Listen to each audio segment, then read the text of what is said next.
Welcome back to Talking Story. My name is John Minton. Thank you so much for joining me here today. I know we are right in the middle of the holiday season, the end of 2023, guys. What was that? Well, that's your life, mate. Can I have another? Nope, that's a lot. I'm sorry.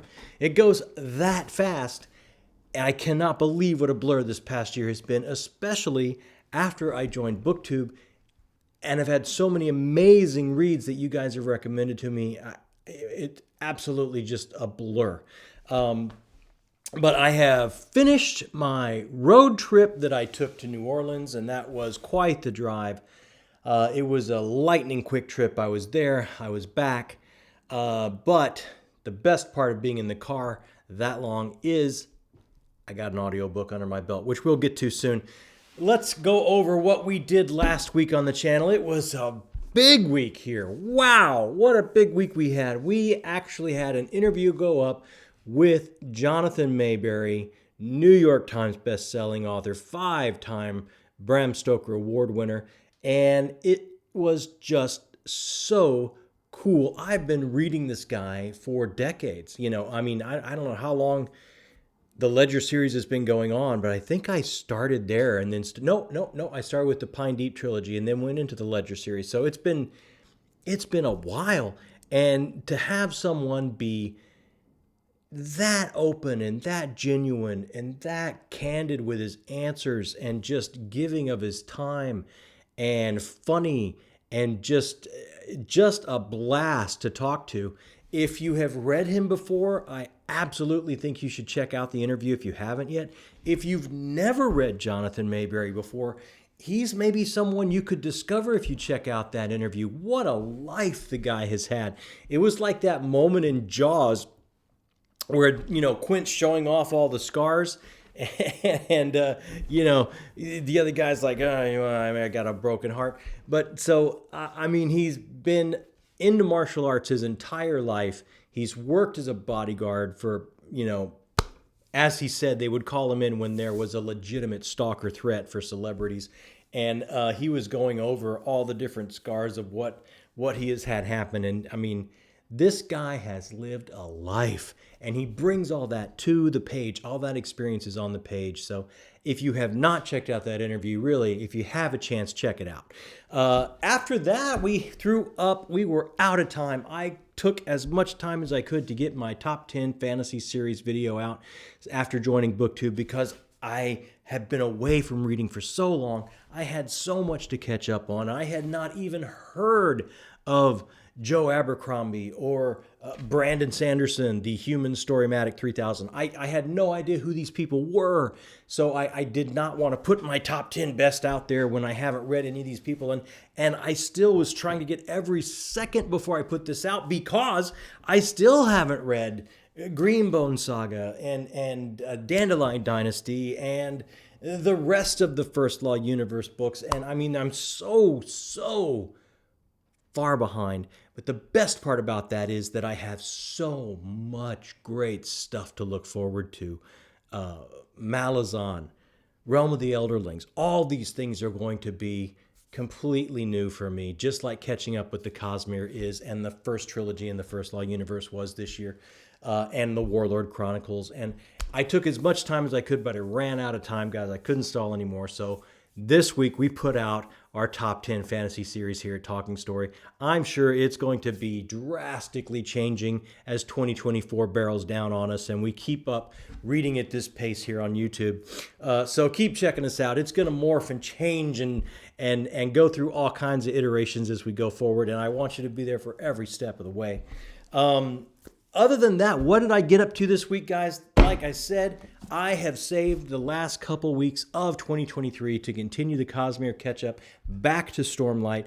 I am about halfway through Words of Radiance. Wow. When I read Way of Kings, I was bowled over a little bit, knocked my hair back. It really was such a great read. I love the characters. I wanted to pick this up right away, like right after. It's one of those binge reads, because I didn't want to let go of Kaladin and Dalinar and Shallan, these characters that I had grown to love, and I knew, ooh, they're just getting started. They are really going to be put through the ringer on this epic quest journey. And but I followed the reading list I'd put together. I went back to Mistborn Era 2. I did things the way I had pieced them together to get the most of my Cosmere catch-up. But it was time to come back to Stormlight, and I am so happy I'm squeezing this in under the wire 2023. I mean, this could absolutely be my read of the year. My last read of the year could be my top book I read in 2023. There's already been some oh my God moments. Like Anna, my word, as soon as I read chapter 56, I'm gonna put a short up. You will have however that hit me, you will have unfiltered and right away, as well as everybody else that wants to check that short out. But already, like early on, there were some things that happened here that made me go, did not see that coming. So, I mean, I am having the best time with this. World building squared. Forget world building. Let's talk cosmology. I mean, it's just, and philosophy thereof. It's quite an achievement. And he is, I've said before, I don't think he's trying to be one of the great fantasists or fantasy prose writers. He's trying to be a universe builder on the wavelength of Stan Lee, or after reading this, I'm going to go with Jack King Kirby. And you comic fans know what I mean. That's what I'm talking about here. And could not give a higher compliment than that. On that road trip to New Orleans to do some personal business and back, not a big audiobook fan, guys, and now I know why. I did Dungeon Crawler Carl by Matt Dinneman audiobook on my way, half of it on my way to New Orleans, half of it on my way back from New Orleans. And let me tell you, it was the best performed audio book I have ever listened to. Jeff Hayes and everybody there at the studio was absolutely amazing. I loved every bit I caught of it, and I'm thinking I caught about 88% of it. And let me tell you why. That's because I suffer from what I like to call John brain. And when you have John brain, and even though this story was absolutely amazing and you're on the drive, and I would do things like this. Oh, look at that tree. Wait, what happened?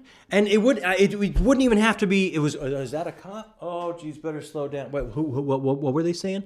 And when you suffer from John brain, it can be something just like, driving along and I got legs. Look at I got legs. Look at that. Oh, wait, what happened? I caught about 88% of it. What I caught, I absolutely adored. This takes everything I love about video gaming, but it does not make it an effort to get to the story. As opposed to my fat old man thumbs trying over and over again to get past a boss, to get to that next cutscene, to get to the story that I really want to be engaged in. This is just laid out for you in all of its glory. And the best part about it is it's got this candy-coated shell of humor over the whole thing. But what that candy coating is covering is some pretty interesting satire. The office politics of who's behind this and who's in charge and the machinations of them going back and forth. The social mirror of that aspect to what we deal with in politics and the workforce on this world every day. Absolutely loved it. And Princess Donut. Look, as silly as this sounds, maybe my favorite character I've read all year. Like, I absolutely adored this book.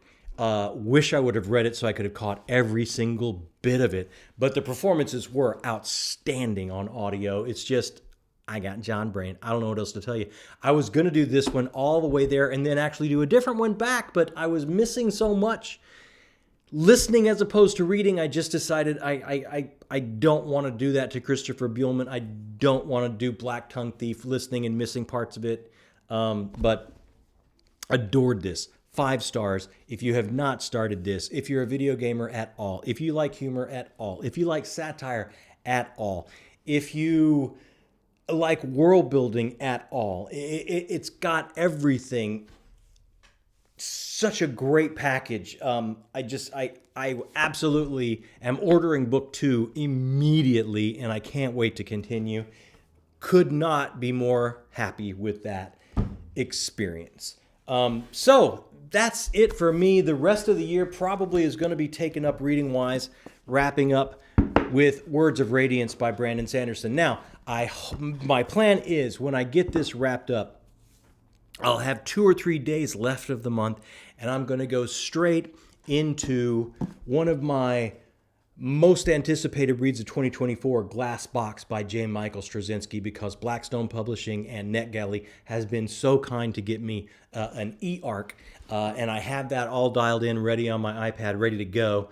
And I want to get that read before the first of the year because it releases on January 9th. So I need to have my review out by January 9th or maybe even a little before. I am a huge J. Michael Straczynski fan. I've followed all his comics work. I have followed all of Babylon 5 and watched the entire thing in its entirety, I believe 3 times.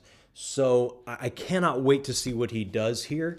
I know it's sci-fi. I know it's based on the consequences of our actions, and that's kind of as far as I read after the name of who wrote it, knowing it's like, I'm all in, I gotta read this. So I'm so happy to have an advanced reader copy, and if I got just 2 or 3 days left of the month, I think I can squeeze it in before January comes around. So this and that, and I don't have it to hold up, sorry guys, because it's an electronic arc that they sent me. So, but that should wrap up my reading for the entire 2023. What? Are you kidding me? I can't believe this year is over, guys. What's coming up on the channel this coming week? On Tuesday, we're going to drop our TBR for January 2024. So it's going to be a little bit early, guys, because there's a buddy read coming. We've already had some people show interest in joining us on this buddy read. It's going to have a discussion after every book. It's going to have 5 booktubers involved, and it's going to be absolutely amazing. And I want you to be, if you haven't read this trilogy yet, we're going to do 1 a month for the first 3 months of the year. So I'm going to go over all the details of that in our TBR, as well as every other book that I have lined up for January of 2024. That will drop on Tuesday. On Thursday, I am going to put out there, I cannot wait to do this. I cannot wait to do this. And thank you, Heidi. You guys all voted for my birthday read, and you voted for Warlord Chronicles by Bernard Cornwell. And it has been such an amazing, special read for me. Anyone that has already checked out my top 10 list that we just dropped would know what I'm talking about. And if you don't, you're going to know what I'm talking about Thursday if you watch, because I've got my top 10 moments out of that trilogy. It's spoiler filled, guys. So if you haven't read this, you may want to stay away until you do, but this came out quite a while back, so I think most of you guys are safe. It was me that was so far behind. But I'm going to drop, these are my top 10 moments from this trilogy, and let me give you a little bit of advance notice. The hardest part about this is going to be cutting it down to 10. I think I'm standing at 15 right now as I read, typing in, oh my God, that's one of them. Oh my God, that's one of them. And by the time I finish book 3, I think I'm at 15. So I don't know how I'm going to cut any of these. I might just do top 15. I don't know. But I just loved it. And thank you everyone again that voted and gave this to me for my birthday as a birthday read. It was just phenomenal. So that will be Thursday. And then we'll be right back here on Sunday, looking at the new year coming at us, wrapping up the holiday season, wrapping up the year.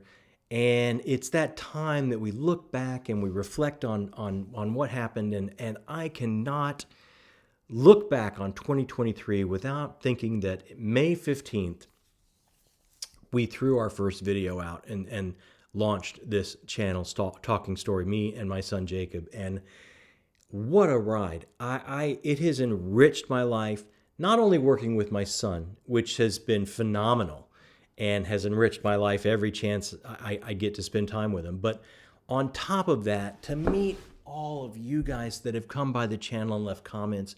I do this for the comments. I do this for the relationships. I do this for the back and forth, because some of the happiest moments in my life is when I had a group of friends that we were kind of all reading the same thing. and we would hang out. We would talk about books, and we would recommend books, and we would go to our favorite bookstores. And what a great time of my life. Great friends, and I will miss them. And to kind of recapture that a little bit with all of you has been beyond meaningful to me. And 2023 will forever be the year that we were able to do that. And it's been just enriching and made me just so much more joyous to move through my life. And I was already a truly blessed person, but adding this has just truly just been the best buttercream icing across the cake that is my life. I can't even tell you. Please hit me up in the comments. Let me know what you're reading. Let me know, reflecting back, how 2023 has been for you, what you're looking forward to in 2024. I absolutely adore the time we spend together talking back and forth. I look forward to doing more live streams in 2024 so we can do more talking back and forth, even if it's in print on your end, and I can just rap with you back and forth and throw your answers out. I had such an amazing time when we did that. So hit me up with comments. If you have not, hit that little button down there that says subscribe. I'm just give it a try. Click. I'm telling you guys, it feels good to do it. It just feels right. That thumbs up, that subscribe button, hit it. It helps us do everything here. And a little bit of TV news before we head out. What have I been watching? I am all caught up on Bookie. That show with Sebastian Maniscalco on HBO. I think the last episode aired this week, and it was, I wouldn't say run out and watch it, but if you're a Sebastian Maniscalco fan and you enjoy his stand-up, it's a good time. And I am all caught up on For All Mankind. I haven't watched this week's episode of Legacy Monsters, and I have not watched the new Zack Snyder flick, which I really want to. I haven't got to that yet, but I will soon. Have a little time off for the holidays. Hope you do as well. And what can I say about For All Mankind? You know, those of us that love story kind of break into two camps sometimes. It's like, I kind of love character. I got to love these characters to follow, you know? Or I got to have a story. The plot has to hammer down on that accelerator, keep the foot down the whole time to push me and drive me. If the plot's not driving me, I just don't feel engaged. Then there's those special moments in TV, film, books, however, games, however you take your stories in, that are a perfect confluence where these amazing three-dimensional complex characters are interwoven with this plot that is pushing them and mashing on them and making it hard for them to rise to the level that they need to rise to achieve what they need to achieve in this world created by the creators. And that's what For All Mankind is. It's an alternate history story about NASA and the space race. And every one of these characters you know intimately. You have been on the journey with them and you root for them, even though sometimes they're delightful and delicious shades of gray. And at the same time, they're interwoven through this plot moving forward. The episode this week, I never in a million years thought workers' rights and a strike could be compelling to the level that it was. If you have not started this show yet, I absolutely implore you to give it a try. If you have Apple Plus TV, every bit of sci-fi programming on Apple Plus has been, that I have watched, absolutely top-notch. Silo, Foundation, For All Mankind. There's others. Legacy of Monsters even is a heck of a lot of fun. So please give it a shot if you've got that streaming service. And that kind of wraps it up for us this week, guys. We're going to drop this crazy early, the morning of Christmas Eve, because we hope you guys are turned off and unplugged and enjoying your family. So we're going to drop it crazy early the morning of Christmas Eve. So if you ever want to check your social media and watch, it'll be there for you through the next couple days of the holidays when you want to catch up with us. And from the absolute bottom, man, the absolute bottom that I got, have a great holiday if you observe. If you don't, just be kind to yourself, be kind to others, kind of mark time as this year ends, dream big for the year coming up. And from all of us, Jake, come here, from all of us here at Talking Story that have built this, that we've come in contact with all of you guys, have a great Christmas from me and Jacob to you and everyone here.